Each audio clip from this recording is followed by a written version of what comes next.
2023 সালে পশ্চিমবঙ্গ সরকারের যে ভোটার লিস্টটি প্রকাশিত হয়েছে সেটি আপনি কীভাবে চেক করবেন যে আপনার নামটি রয়েছে অথবা আপনার পরিবারের নামটি রয়েছে। চলুন দেখিয়ে দিই সম্পূর্ণ পদ্ধতিটি স্টেপ বাই স্টেপ।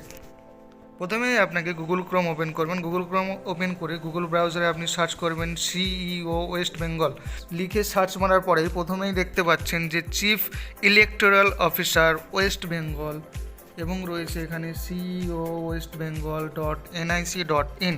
এই অপশানটিতে আপনি ক্লিক করবেন। এটিতে অপশানে ক্লিক করার পরেই বন্ধুরা সুবিধার্থে এই লিঙ্কটি আমার ডেসক্রিপশান বক্সে দিয়ে রাখবো, সেখান থেকে আপনারা খুব সহজেই এখানে ডিরেক্টলি চলে আসতে পারবেন। প্রথমে আপনি কি করবেন, উপরে যে 3 ডট রয়েছে এখানে আপনি ক্লিক করে এটিকে ডেস্কটপ সাইটে নিয়ে চলে আসবেন।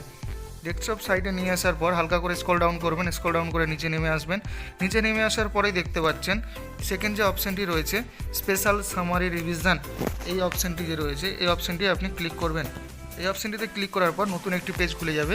এখানে হালকা করে স্ক্রল ডাউন করার পরে দেখতে পাচ্ছেন 3 নম্বর যে অপশানটা রয়েছে ইলেকটোরাল রোল ভোটার লিস্ট, এটিতে আপনি ক্লিক করবেন।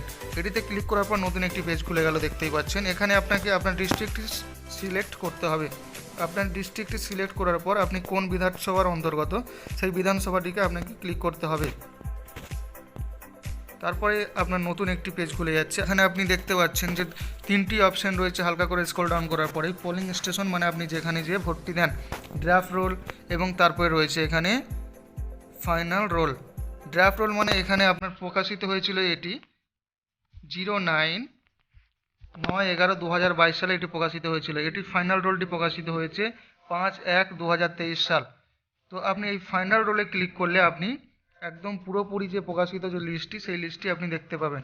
এটি ক্লিক করার পরে আপনার এখানে বলছে যে একটি ক্যাপচার কোড চাইছে, সেই ক্যাপচার কোডটি আপনি দিবেন।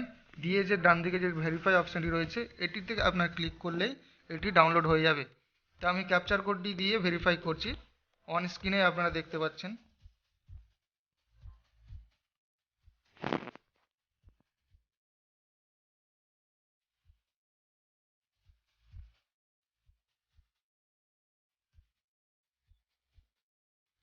ক্যাপচার কোডটি দিয়ে আমি ভেরিফাই অপশানটায় ক্লিক করছি। ক্লিক করার পরেই বলছে ডাউনলোড ফাইল এগেন। আমি ক্লিক করলাম, ক্লিক করার পর ফাইলটি আমার ডাউনলোড হয়ে গেল। হয়ে যাওয়ার পরে আমি পিডিএফ অপশানে ক্লিক করে এটিকে ওপেন করব।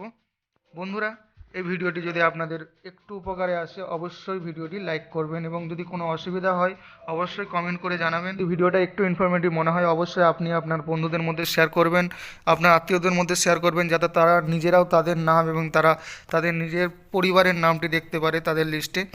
ধন্যবাদ বন্ধুরা ভিডিওটি সম্পূর্ণভাবে দেখার জন্য।